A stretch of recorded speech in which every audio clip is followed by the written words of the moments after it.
জীবন সুস্থ সমাজ সবারই কাম্য, কিন্তু এই সুস্থ জীবনের পথে এবং একই সাথে সুস্থ সামাজিক প্রেক্ষাপটের পথে এক বড় অন্তরায় হচ্ছে মাদকের আগ্রাসন। সুপ্রিয় দর্শক, আজ আমরা মাদকের আগ্রাসন নিয়ে কথা বলবো এবং যে বিশেষ বিষয়টি নির্ধারণ করেছি সেটি অবশ্য এই বছরের মাদকাসক্তি প্রতিরোধ দিবসের একটি স্লোগান, মাদকের আগ্রাসন দৃশ্যমান, প্রতিরোধী সমাধান। আর এই বিষয়ে আলোচনা করার জন্য আমরা স্টুডিওতে আজ নিয়ে এসেছি একজন বিশেষ ব্যক্তিত্বকে। আমাদের সাথে আছেন বীর মুক্তিযোদ্ধা, 21শে পদকপ্রাপ্ত এবং শব্দ সৈনিক অধ্যাপক ডক্টর অরূপ রতন চৌধুরী। স্যার, আপনাকে স্বাগতম আমাদের স্টুডিওতে। ধন্যবাদ। কেমন আছেন? ভালো আছি, আপনি ভালো? জি, ভালো আছি। স্যার, আপনি বহু বছর ধরে সমাজ সেবায় কাজ করেছেন, মুক্তিযুদ্ধ করেছেন, সেটা একটি অংশ, এবং তারপর আপনি কখনো থেমে যাননি আসলে সামাজিক বিভিন্ন বিষয়গুলো নিয়ে কাজ করবার ক্ষেত্রে, এবং তার মধ্যে একটি বিশেষ দিক হচ্ছে মাদকের নির্মূল। আপনি এই বিষয়ে বহু বছর ধরে কাজ করছেন এবং মাদক প্রতিরোধে বাংলাদেশে যারা অগ্রগামী হিসেবে আছেন আপনি তাদের মধ্যে একজন। ধন্যবাদ। স্যার, শুরুতে আপনার কাছে যে প্রশ্নটি নিয়ে আসতে চাই সেটি হচ্ছে, আপনি আপনার দিক থেকে কিভাবে কাজটি শুরু করেছিলেন? মাদকের যে বিভিন্ন গবেষণা হয়েছে পৃথিবীতে এবং আমাদের দেশেও, তাতে দেখা যায় যে মাদকাসক্তির নাটের গুরু হচ্ছে ধূমপান, মানে সিগারেট স্মোকিং, তামাক। এবং এইটা নিয়ে কিন্তু আমি প্রথমে আন্দোলন শুরু করি আজ থেকে প্রায় 40 বছর আগে। প্রথম টেলিভিশন, বাংলাদেশ টেলিভিশন, তখন তো কোনো চ্যানেল ছিল না। বাংলাদেশ টেলিভিশনে 1984 সালে প্রোগ্রাম করি ধূমপান নিয়ে। এতে বিপুল সাড়া জাগিয়েছিল, মানে প্রতিটা ঘরেই এই ধূমপান সম্পর্কিত বিষয়টা সেরকম আলোচনায় ছিল না, কিন্তু এর ক্ষতিকর যে বৈজ্ঞানিক দিকগুলো, সেগুলো আমি ইংল্যান্ডে একটা ফেলোশিপে গিয়েছিলাম পড়াশোনার জন্য, উচ্চশিক্ষার্থে। সেখান থেকে আমি সেই আমার কোর্সের মধ্যেই সেগুলা দেখিয়েছিল আমাকে লন্ডন ইউনিভার্সিটিতে। আমি সেগুলো কালেক্ট করে নিয়ে আসছিলাম, ভিডিও ফুটেজগুলো, সেগুলো নিয়ে আমি বিটিভিতে প্রোগ্রামটা করি, যে ক্ষতিকর দিকগুলো, যে ধূমপান যে ফুসফুসকে আক্রান্ত করে, হৃদপিণ্ডকে আক্রান্ত করে, ব্রেইনে আক্রান্ত হয়, লিভার কিডনির সমস্ত অঙ্গ প্রত্যঙ্গ আক্রান্ত করে, সেগুলো আমি দেখিয়েছিলাম। ওই থেকে আমি একটা অনুপ্রেরণা পাই, যে টেলিভিশনে যখন দেখানো হলো দর্শকরা আগ্রহী হলো এবং এই ধরনের প্রোগ্রাম আরও করার জন্য চিঠি লেখা শুরু করলো। তাতে আগ্রহ নিয়ে আমি এই ধরনের একটি বিষয়কে নিয়ে আন্দোলন করার জন্য আমার একটা ইচ্ছা হলো। এরপরে 1987 সালে আবার মার্কিন যুক্তরাষ্ট্রে যাই। সেখানে যাই একটা ড্রাগ প্রিভেন্টিভ প্রোগ্রামে, ইউনাইটেড স্টেটস ইনফরমেশন সার্ভিসের একটা প্রোগ্রামে। সেখানে প্রায় 9টা স্টেটে আমেরিকায় আমাকে ঘুরিয়ে দেখিয়েছিল যে ড্রাগ রিহ্যাব সেন্টারগুলো কিভাবে তৈরি হয় এবং এখানে চিকিৎসাগুলো কিভাবে হয়। তা আমি আমেরিকার 9টা স্টেটে ঘুরে ঘুরে দেখেছিলাম রিহ্যাব সেন্টারগুলো। ফিরে এসে 1989 সালে আমি এই মানুষ, যেটা আমার মাদকদ্রব্য নেশা নিরোধ সংস্থা, আমার সংগঠন, সেটা আমি মানে তৈরি করি। বিভিন্ন শিল্পী, খেলোয়াড়, অঙ্কন শিল্পী, অভিনয় শিল্পী, কণ্ঠশিল্পী, এই ধরনের সেলিব্রিটিদের নিয়ে আমি এই সংগঠনটি গড়ে তুলি। সেলিব্রিটিদেরকে ইনক্লুড করার আইডিয়াটা স্যার কিভাবে? সেলিব্রিটি ইনক্লুড করার আইডিয়াটা ছিল এরকম, যে আমি যখন স্কুল প্রোগ্রামগুলোতে যাই প্রিভেন্টিভ প্রোগ্রামে এই বিষয়ের উপর আলোচনা করতে, তখন কিন্তু সাদামাটা অনুষ্ঠানে কেউ কথা শুনতে চায় না। তখন যখন একটা সেলিব্রিটি আসে, যেমন আমার অনুষ্ঠানে আমার সংস্থার সঙ্গে প্রখ্যাত কণ্ঠশিল্পী সাবিনা ইয়াসমিন ছিলেন, বিখ্যাত অভিনেতা ইলিয়াস কাঞ্চন ছিলেন, তারপরে সুবীর নন্দী, তপন চৌধুরী, খুরশিদ আলম, এইরকম সেলিব্রিটি, তারপরে খেলোয়াড়দের মধ্যে অনেকেই ছিলেন, এবং তাদের নিয়ে আমি এই ধরনের বিভিন্ন মানে প্রিভেন্টিভ প্রোগ্রামগুলো স্কুল, কলেজ, শিক্ষা প্রতিষ্ঠানে শুরু করলাম। অ্যাওয়ারনেস প্রোগ্রাম, অ্যাওয়ারনেস, এবং ওদেরকে দেখার জন্য তখন শিক্ষার্থীরা খুব মানে উৎসাহ দেখাতো যে এইসব শিল্পীরা অনুষ্ঠানে আসবে এবং তাদেরকে দেখা যাবে, একটা অটোগ্রাফ নেওয়া যাবে। এর থেকে আমরা মেসেজগুলো তাদেরকে দিতে পারতাম খুব তাড়াতাড়ি। যখন তারা বলতো স্টেজে উঠে যে তোমরা কখনো মাদক গ্রহণ করবে না, ধূমপান করবে না, এটা করলে এইরকম ফুসফুসে ক্যান্সার হয়, তখন তারা কিন্তু আগ্রহ ভরে শুনবে। আচ্ছা, এইটা একটা বিশেষ কাজ হয়, মানে এই ধরনের সেলিব্রিটি নিয়ে কাজ করলে। মানে একজন সেলিব্রিটি যখন কোনো মেসেজ দেন সেটার গুরুত্ব অন্য যে কারো বক্তব্যের থেকে অনেক বেশি প্রাধান্য পায় এবং অ্যাট্রাকটিভ হয়, এবং বিশেষ করে তরুণদের কাছে যেমন তাদের ফ্যান যারা থাকে তারা কিন্তু আরো বেশি আগ্রহ হয়ে যায়। এই ধরনের একটা প্রথম এই ধরনের সংগঠন আমি বাংলাদেশে করলাম, মানুষ সেলিব্রিটিদের নিয়ে। এরপরে বহু বছর এইসব শিল্পীরা আমাদের সঙ্গে যুক্ত আছেন, এখনো তারা আছেন, হয়তো সরাসরি আমার মানে কার্যকরী পরিষদে নাই, কিন্তু উপদেষ্টা হিসাবে এখনো কাজ করছেন তারা, বড় বড় সেলিব্রিটিরা। এবং আমি তাদের নিয়ে কাজ করাতে তারাও বেশ আনন্দ পেয়েছেন এবং বলেছেন এই ধরনের সমাজসেবামূলক কাজ করতে আমাদেরও ভালো লাগে। এবং ইলিয়াস কাঞ্চন পরবর্তীতে আমি প্রথম তাকে এই সংগঠনে এনেছিলাম। পরবর্তীতে তার স্ত্রী মারা যাওয়ার পরে নিরাপদ সড়ক হলো, তারপরে শেষ তার নিজের সংগঠন করলো। কিন্তু আমার এই অনুষ্ঠানের মাধ্যমে প্রথমে কিন্তু সমাজসেবামূলক কাজে আমি প্রথমে তাকে নিয়ে আসি, এবং প্রথম যে টেলিভিশন প্রোগ্রামটা করেছিলাম সেখানেও সে ছিল, যে সে বলছিল যে আমার যারা ভক্ত আছে, অনুরাগী আছে, তারা যদি আমাকে ভালোবাসে তবে আজ থেকে সিগারেট ছেড়ে দিন। এই ধরনের বক্তব্যগুলো আমি তাদের দিয়ে দেওয়াতাম। তো এগুলো বিশেষ কাজ করেছে, এবং আমার যে অনুষ্ঠানটা প্রতিদিন রাত্রে বাংলাদেশ টেলিভিশনে প্রচারিত হতো, দীর্ঘদিন প্রায় কয়েক যুগ ধরে আমার এই প্রোগ্রামটা ফিলার হিসেবে দেখানো হতো। এবং আমার শেষ বক্তব্য ছিল প্রতিটি ঘরে ছাইদানি আজ থেকে হোক ফুলদানি।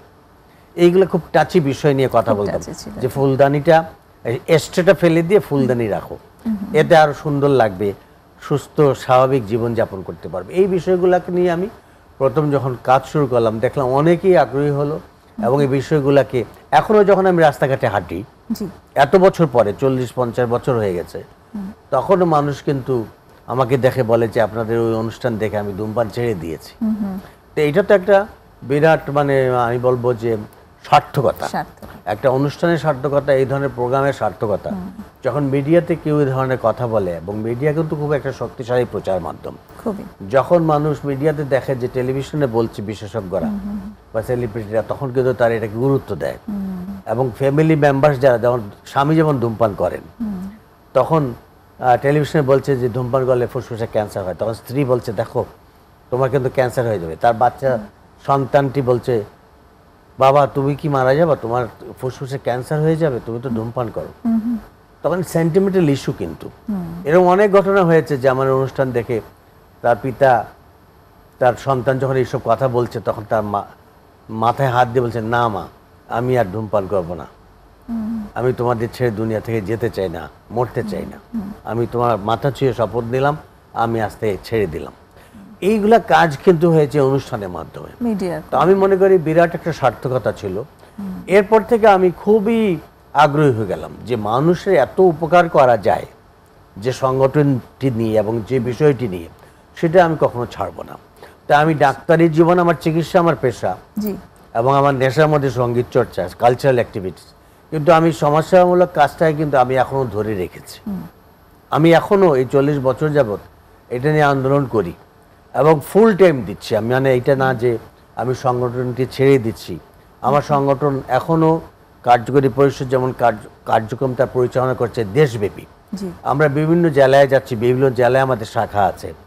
আমরা বিভিন্ন জাতীয় পর্যায়ে, যেমন ধরেন স্বরাষ্ট্র মন্ত্রণালয়ের যে মাদকদ্রব্য নিয়ন্ত্রণ উপদেষ্টা কমিটি, সেখানে আমি ন্যাশনাল কমিটি মেম্বার। তারপরে স্বাস্থ্য মন্ত্রণালয়ের যে তামাক নিয়ন্ত্রণ টাস্ক ফোর্স, সেখানে আমি জাতীয় টাস্ক ফোর্সের মেম্বার।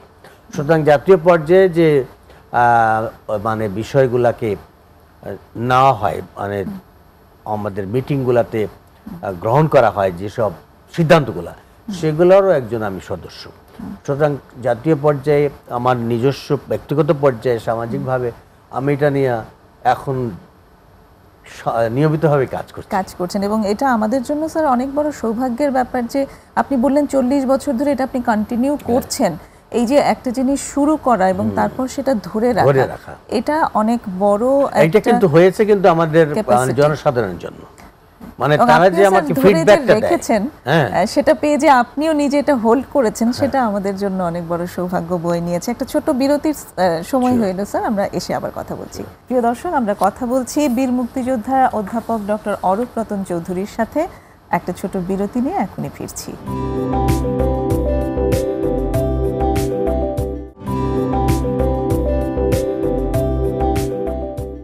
দর্শক, ছোট্ট বিরতি নিয়ে প্রমিসেস জানতে চাই আবারও ফিরে এসেছি। আমি নুসরাত রহমান এবং সঙ্গে আছেন বীর মুক্তিযোদ্ধা অধ্যাপক ডক্টর অরূপ রতন চৌধুরী।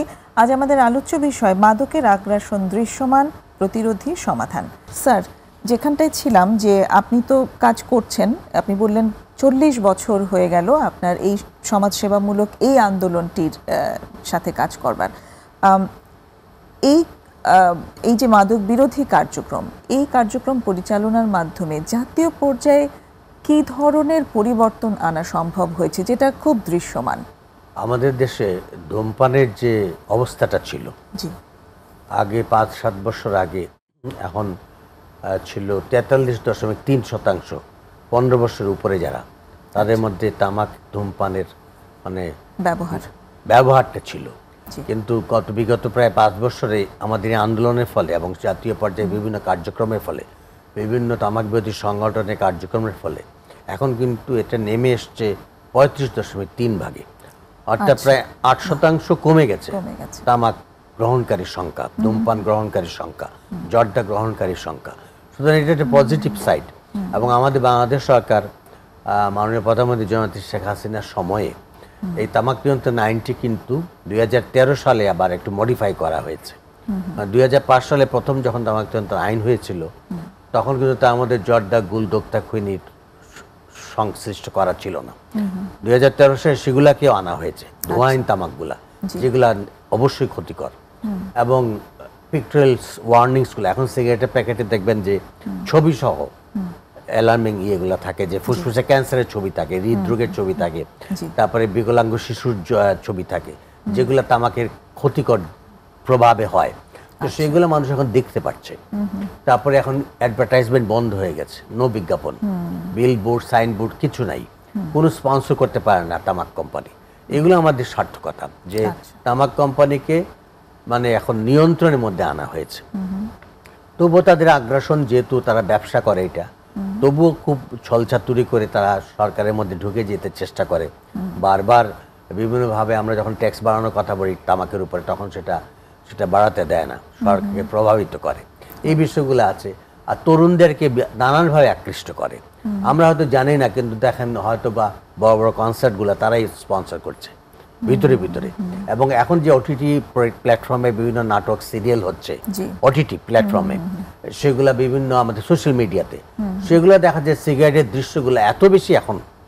এবং রিসেন্টলি একটা সিনেমা রিলিজ হলো আমাদের শাকিব খানের, সেখানে কিন্তু প্রথম থেকে শেষ দৃশ্য পর্যন্ত সবগুলোই সিগারেটের দৃশ্য। এইগুলো থেকে আমরা অনুমান করি যে তামাক কোম্পানি এই ছবিগুলো প্রয়োজন আর মানে আর্থিক সহায়তা তারাই দিচ্ছে। এবং ওটিটি প্ল্যাটফর্মে যেসব নাটক, সিনেমা এখন হচ্ছে, এবং আমাদের নায়ক নায়কের মুখে এখন সিগারেট দেখছি, বিশেষ করে মেয়েদের মুখেও তারা এখন সিগারেট দিচ্ছে, মানে তারা দেখাচ্ছে যে মেয়েরাও খাচ্ছে। এই জিনিসগুলো কিন্তু এখন বেশি বেশি হচ্ছে। আমাদের ধারণা এবং বিভিন্ন গবেষণায় দেখা যাচ্ছে যে তামাক কোম্পানি এইসব নাটককে তারাও স্পন্সর করে। তো এইগুলোর ব্যাপারে সরকারের তথ্য সম্প্রচার মন্ত্রণালয়কে আমরা জানিয়েছি, মাননীয় মন্ত্রীর সঙ্গে আমরা দেখা করেছি এবং তথ্য সচিবকে আমরা জানিয়েছি, সেন্সর বোর্ডকে জানিয়েছি, যাতে করে সিনেমাতে এইগুলো দৃশ্যগুলো এখন দেখানো নিষেধ। তো তামাক কিন্তু আইনের মধ্যে নাই। যদি আপনার প্রয়োজন হয় দেখানো, তাহলে কিন্তু একটা নিয়মের মধ্যে দেখাতে হবে, মানে স্ক্রিনের অর্ধেক অংশ জুড়ে লিখে দিতে হবে তামাক মৃত্যু ঘটায়, কিন্তু সেটাও তারা অনেক সময় লিখতে চায় না। তো এগুলো আইনের লঙ্ঘন হচ্ছে। তো আমরা সরকারকে জানিয়েছি যে যারা এইসব সিনেমা বা নাটক বানাচ্ছে এবং আইন লঙ্ঘন করছে, তাদেরকে আইনে আওতায় আনতে হবে। তো আমরা একদিকে বলছি খেও না, আবার আরেকদিকে তারা দেখাচ্ছে খাওয়ার জন্য। এটা আমরা মানে সাংঘর্ষিক হয়ে যাচ্ছে। আমরা এই বিষয়টা সরকারকে বলছি, সরকার আসলে এই যে ব্যাপারটা বলবে। আমরা সেন্সর বোর্ডের মেম্বারদের সঙ্গে বসেছি, চলচ্চিত্র পরিচালকদের সঙ্গে বসেছি, শিল্পী সমিতির সাথে বসেছি, এফডিসিতে অনেকগুলো মিটিং করেছি তাদের সাথে, এবং তাদেরকে সচেতন করার চেষ্টা করেছি। তারা যখন আমরা মিটিং করি এই ধরনের, তারা তখন আমাদের সাথে এক বাক্যেই বলে হ্যাঁ এগুলা দৃশ্য দেখানো উচিত না, কিন্তু আবার কিভাবে যেন প্রভাবিত হয়ে তারা আবার দেখায়। তো এগুলা হচ্ছে আমাদের তামাক কোম্পানিগুলো হয়তো তাদেরকে আর্থিকভাবে সহায়তা করছে প্রযোজনা করার জন্য। মানে একটা সিনেমা তৈরি করতে বা নাটক তৈরি করতে তো অনেক টাকা প্রয়োজন, এবং তামাক কোম্পানির কাছে টাকার অভাব নাই। কোটি কোটি টাকা তারা যেমন ট্যাক্স দিচ্ছে সরকারকে, তেমনি কয়েক কোটি টাকা যদি এই ধরনের সিনেমা নাটক বানাতে পারে, তাহলে তাদের ব্যবসা আরও বাড়বে, এটা তারা মনে করে। তা আমরা এই ব্যাপারে সরকারকে অকিবাল করেছি এবং তারাও আশ্বাস দিয়েছে। এই ব্যাপারে মানে কোনো সিনেমা বা নাটকে এরকম কোনো কিছু যদি থাকে সেখানে কি মানে সরকারের দিক থেকে কোনো শর্ত দেওয়া নেই যে মানে এই যে অর্ধেক পর্যন্ত দেখাতে হবে তামাক মৃত্যুর কারণ, এটা যদি না দেখানো হয় তাহলে তার বিরুদ্ধে কি ব্যবস্থা নেওয়া হবে? অবশ্যই এগুলোর ফাইন আছে, তাদের জরিমানা হতে পারে এবং জেল হতে পারে, দুটোই আছে। এবং আমরা কার্যকর হচ্ছে আইনটাকে একদম গ্যাজেট আকারে যে তামাক নিয়ন্ত্রণ আইন যেটা বেরিয়েছে সে আইনের কপি সহ আমরা সেন্সর বোর্ডের সদস্যদের কাছে দিয়ে আসছি, আমরা চলচ্চিত্র পরিচালকদের কাছে দিয়েছি, হ্যাঁ, এবং এই সংশ্লিষ্ট বিষয়ে যারা জড়িত ফিল্ম আর্কাইভে এবং চলচ্চিত্র উন্নয়ন সংস্থার কাছে আমি সব জায়গায় দিয়েছি। এবং তাদেরকে আমি বলেছি সেন্সর বোর্ডের মেম্বারদের এবং চলচ্চিত্র পরিচালক সমিতির সদস্যদের যেগুলো দৃশ্য যেন দেখানো না হয়, আপনারা দেখবেন যেন যদি এসব দৃশ্য থাকে সেন্সর বোর্ড যখন আপনারা সেন্সর করেন ছবিটা তখন তো আপনারা সেটা অভিযোগ তুলতেই পারেন, যে পরিচালককে বলতে পারেন তোমার এই দৃশ্যটার মধ্যে এটা ওয়ার্নিং সাইনটা তোমার দেওয়া হয়নি ঠিক মতো, তুমি সেটা দিয়ে আনো। এই বিষয়গুলোকে আমরা গুরুত্ব দেওয়ার জন্য এইসব বিষয়গুলো তাদেরকে আমরা অনুরোধ করেছি, বারবার অনুরোধ করেছি। আশা করি তারা এবার দেখবে সেই বিষয়গুলো। আমরা অবশ্যই আশা রাখতে পারি যে এইরকম মানে এইরকম ভাবেও আসলে প্রচারণাগুলো হয়ে যায় খুব সাইলেন্টলি। হ্যাঁ, কারণ বিষয়টা হচ্ছে কি আপনারা বলেন যে মাদকাসক্তির সংখ্যা বাড়ছে দেশে, তো বাড়ার কারণগুলো অনেকে জিজ্ঞাসা করে আমাকে, তা আপনার তো আন্দোলনে কোনো লাভ হচ্ছে না। এই যে নানান ধরনের মাদক আমাদের দেশে ঢুকছে, ইয়াবা তো মায়ানমার থেকে রেগুলার আসছে, এটা তো আমরা বন্ধ করতে পারছি না। একসময় ভারত থেকে ফেন্সিডিল আসতো, এখন ভারতের সঙ্গে বাংলাদেশের একটা চুক্তি হওয়ার ফলে এই নকল ফেন্সিডিলের কারখানাটা বর্ডারগুলোতে বন্ধ হয়েছে, ফলে ফেন্সিডিলটা এখন কমে এসছে ভারত সরকারের সক্রিয় মানে সহায়তার জন্য। কিন্তু মায়ানমার তো কোনো কথা শোনে না, তারা তাদের বর্ডারের কাছেই তো তাদের সেনাবাহিনী তো এগুলার সঙ্গে জড়িত, মায়ানমারের সেনাবাহিনী, এবং বর্ডারে আমরা শুনেছি ইয়াবার তৈরি কারখানাগুলো আছে, এবং সেখানে বাংলাদেশে কিছু অসাধু ব্যবসায়ী তাদের সঙ্গে যোগসূত্র হয়ে এই ইয়াবা ব্যবসাটা তারা করছে এই দেশে। আর যেটা বিভিন্ন ধরনের এখন তো আইস, খাট, নানান ধরনের এলএসডি জাতীয় মাদক আরও লেটেস্ট যেগুলো সেগুলো আসছে, এবং সেগুলো আসছে আমাদের আফ্রিকার বিভিন্ন দেশের আমাদের মাফিয়া চক্রের মাধ্যমে, বিভিন্ন আমাদের গোয়েন্দা বাহিনীর মাধ্যমে এখন প্রায় এয়ারপোর্টে বা স্থলপথে নৌপথে এগুলো ধরা পড়ছে। আমরা পত্রপত্রিকায় দেখতে পাচ্ছি, মিডিয়াতে দেখতে পাচ্ছি এগুলো ধরা পড়ে এবং আফ্রিকানদের ধরা হয়, তাদের সাজা হয়। এবং এই ফাঁকে কিন্তু বাংলাদেশ যেহেতু ভৌগোলিকভাবে এমন একটা স্থানে অবস্থিত যে একদিকে গোল্ডেন ট্রায়াঙ্গেল একদিকে গোল্ডেন ক্রিসেন্ট, সুতরাং এই দেশটাকে বাংলাদেশকে এই মাফিয়া চক্র আপনার ট্রানজিট হিসেবে ব্যবহার করে, ফলে এখানে তারা ঢুকে অন্য দেশে চলে। যেমন কোকেনের যে চালানটা ধরা পড়লো জাহাজে, লিকুইড কোকেন, বিরাট একটা সয়াবিন তেলের মধ্যে, সেইটা তো ধরা পড়েছিল, সেটা তো অন্য দেশে যাওয়ার জন্য আসছিল।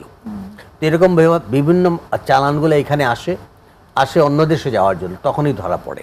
আবার অনেক ক্ষেত্রে কিছু কিছু আবার মাদক এই দেশে ঢুকে যায়।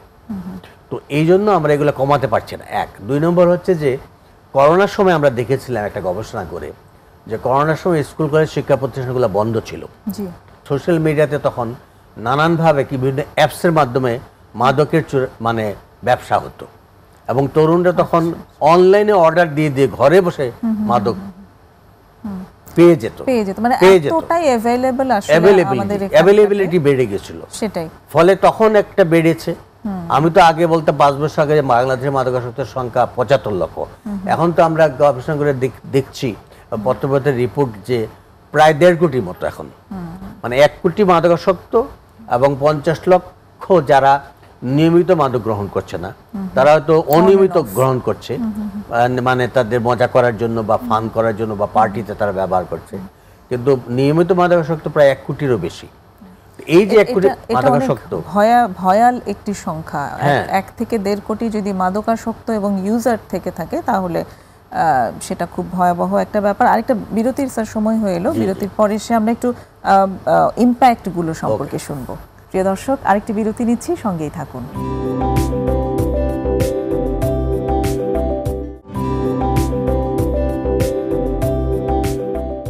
ছোট্ট বিরতি নিয়ে ফিরে এলাম প্রমিসেস জানতে চাইয়ে।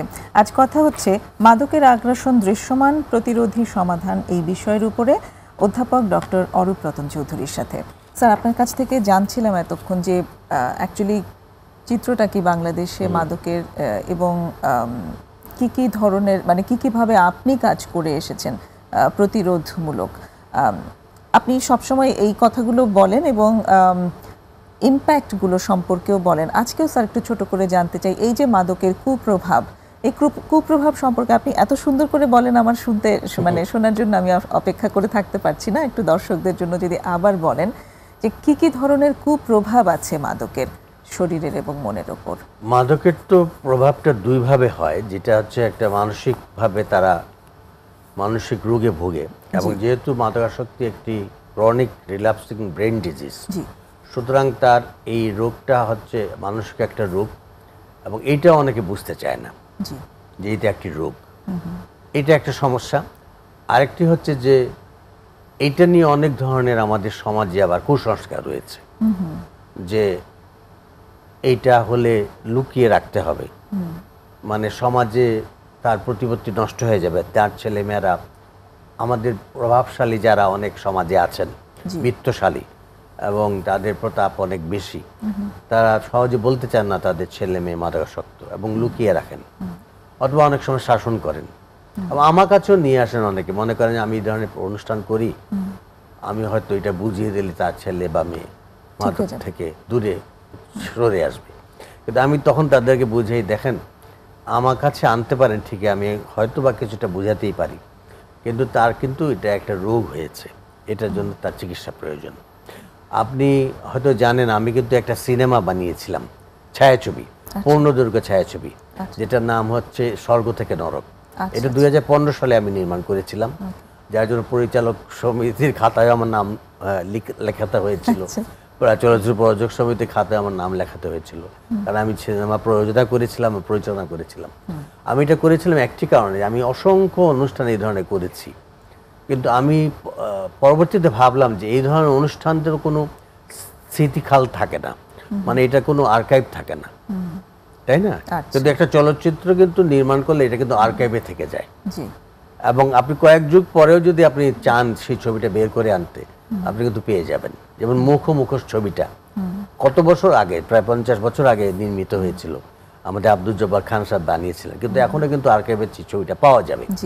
তো আমি এমন একটা ছবি বানাতে চাই সমাজের জন্য যেটা মাদকের বিরুদ্ধে কথা বলবে।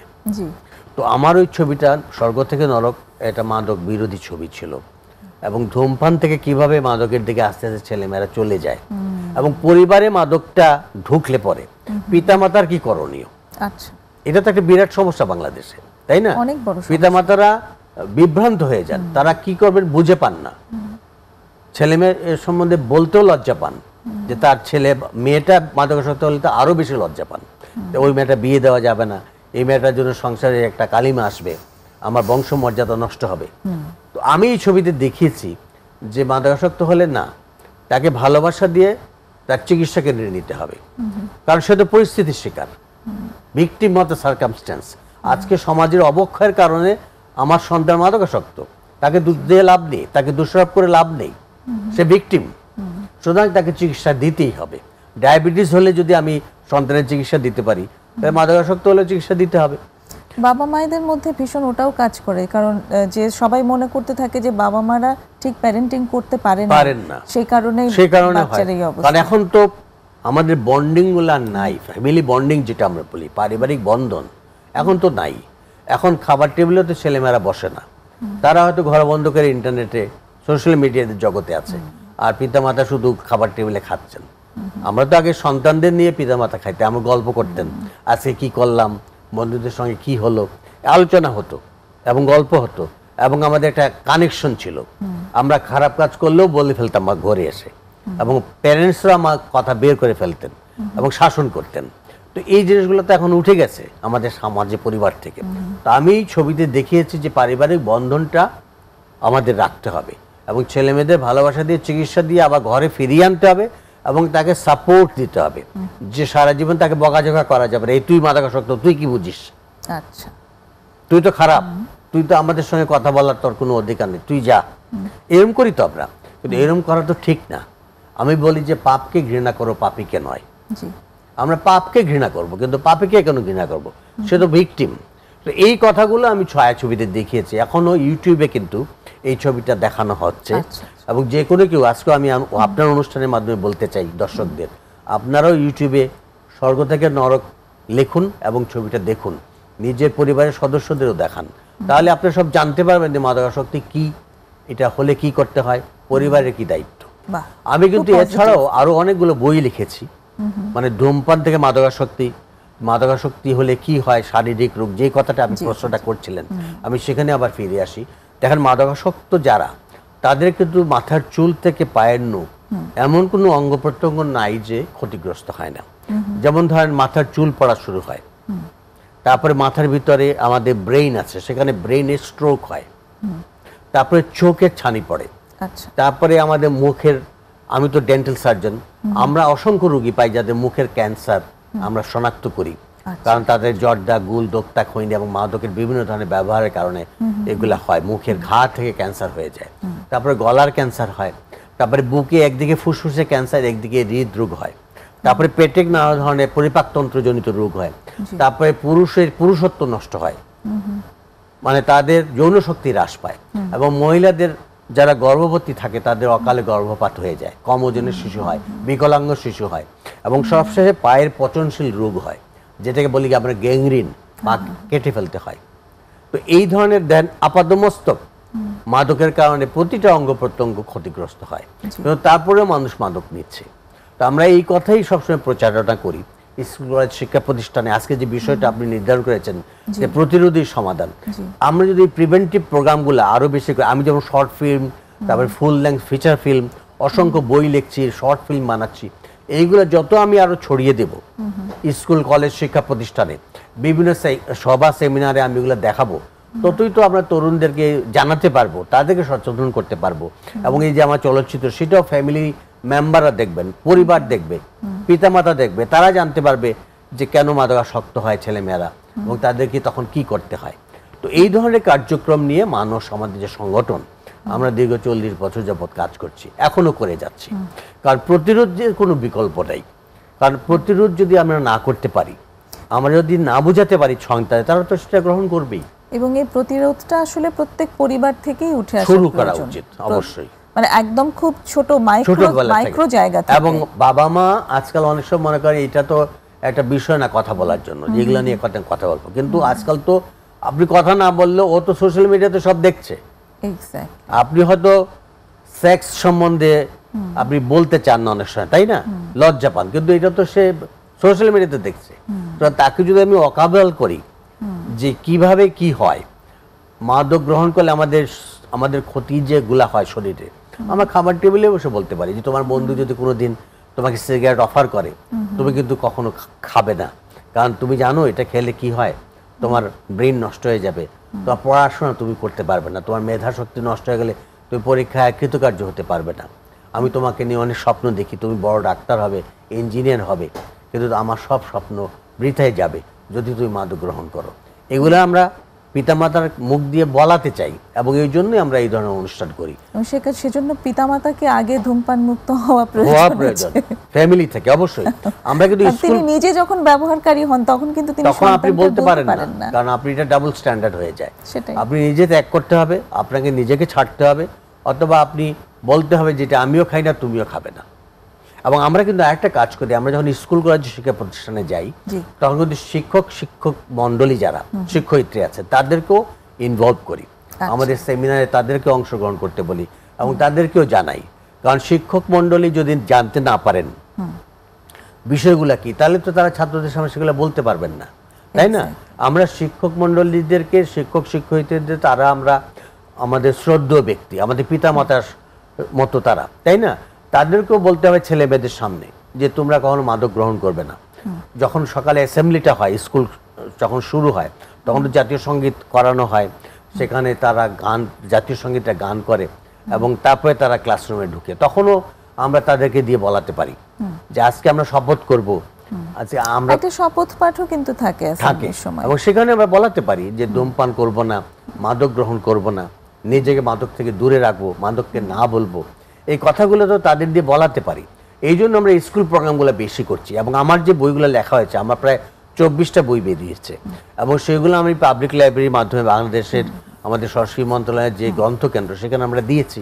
সারা বাংলাদেশের বিভিন্ন পাবলিক লাইব্রেরি বিভিন্ন জেলায় কিন্তু সেগুলো পাঠাচ্ছেন। চমৎকার। স্যার, আরেকটা বিরতির সময় হয়ে এলো, ফিরে এসে আবার কথা হবে। অবশ্যই। প্রিয় দর্শক, আরেকটা বিরতি নিচ্ছি, সঙ্গেই থাকুন।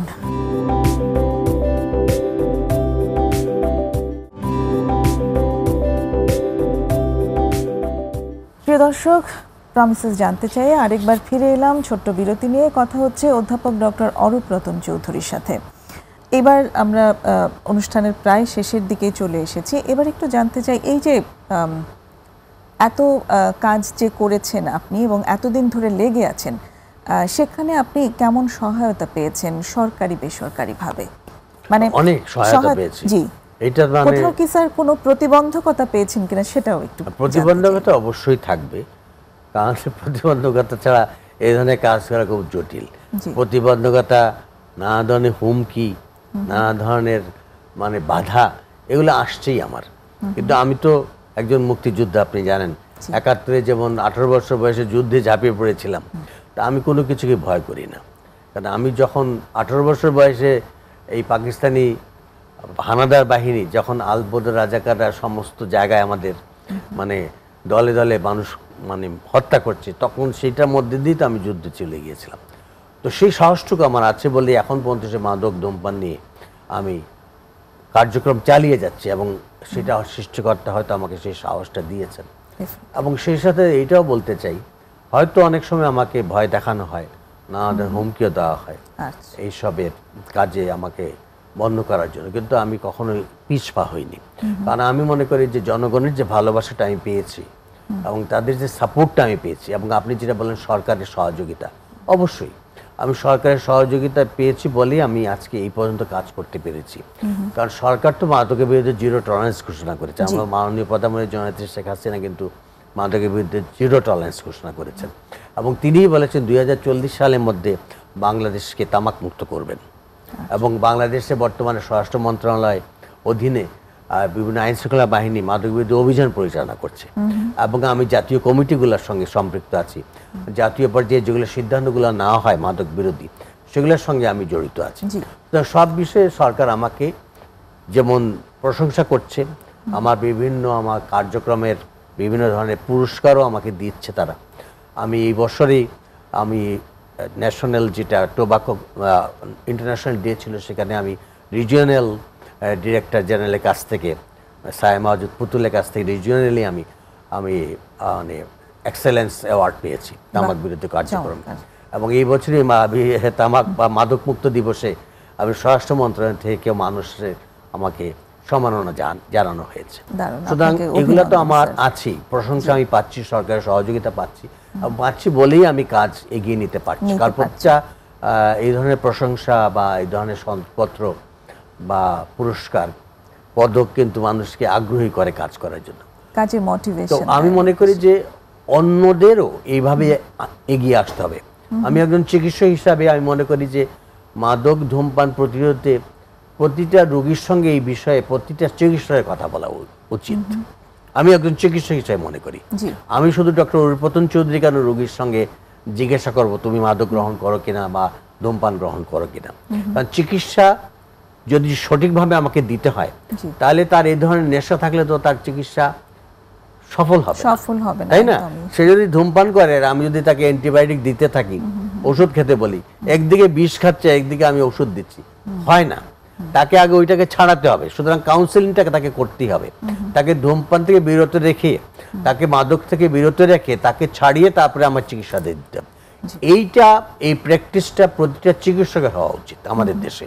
কারণ কোনো রোগী আপনার সফলভাবে মানে কৃতকার্যভাবে আপনার ভালো চিকিৎসা দিতে পারবে না যতক্ষণ না তিনি তার ধূমপান মাদক না ছাড়াতে পারেন। তাই আমি মনে করি প্রতিটা চিকিৎসকের এই ব্যাপারে এগিয়ে আসা উচিত এবং তারা যদি আরো অগ্রসর হয় এই ধরনের প্রতিরোধ ব্যবস্থায়, তাহলে অবশ্যই আমরা আমাদের জনগণকে তামাক যেমন প্রতিরোধ করতে পারবো, মাদকের আগ্রাসন থেকেও তাদেরকে দূরে রাখতে পারবো। দারুণ বলেছেন স্যার। একই সঙ্গে যদি একটু জানতে চাই যে মানসিক স্বাস্থ্য সেবা এই জিনিসটা কিভাবে এই মাদকাসক্তি সমস্যার নিরসনে কাজ করতে পারে?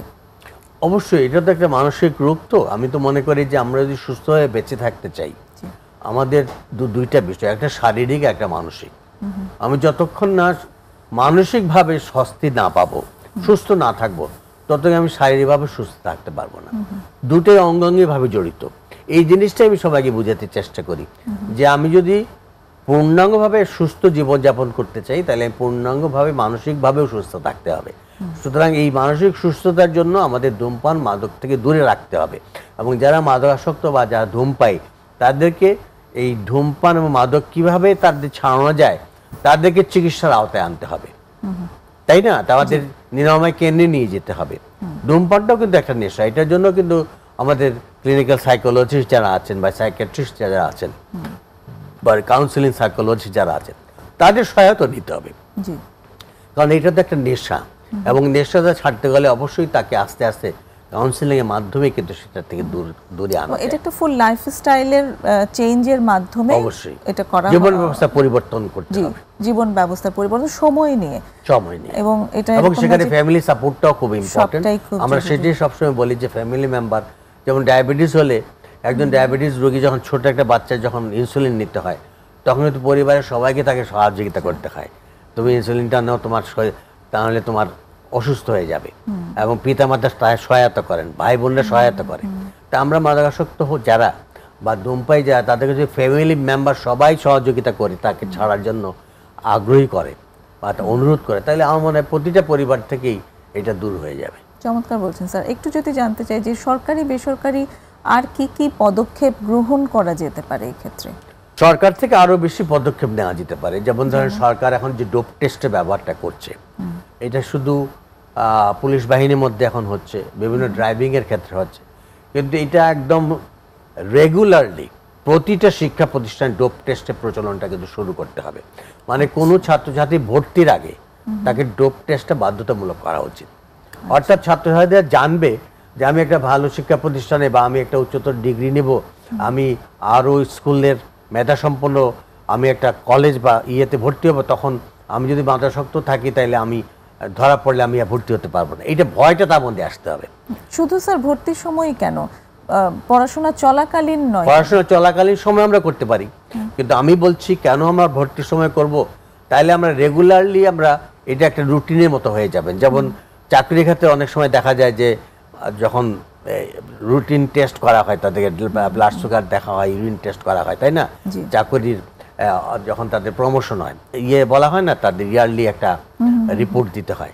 সেইভাবে যদি আমরা প্রত্যেকটা শিক্ষা প্রতিষ্ঠানে একটা রুটিন ওয়ার্ক করে ফেলি, যে আমরা হেলথ চেক আপের মতো, তো ছাত্রছাত্রীরাও ডোপ টেস্ট করা হবে, তাহলে কিন্তু এটা একটা রেগুলার সিস্টেমের মধ্যে আসবে। এবং এটা কয়েক বছর যদি আমরা করি তাহলে পরবর্তীতে আর এটা নাও লাগতে পারে।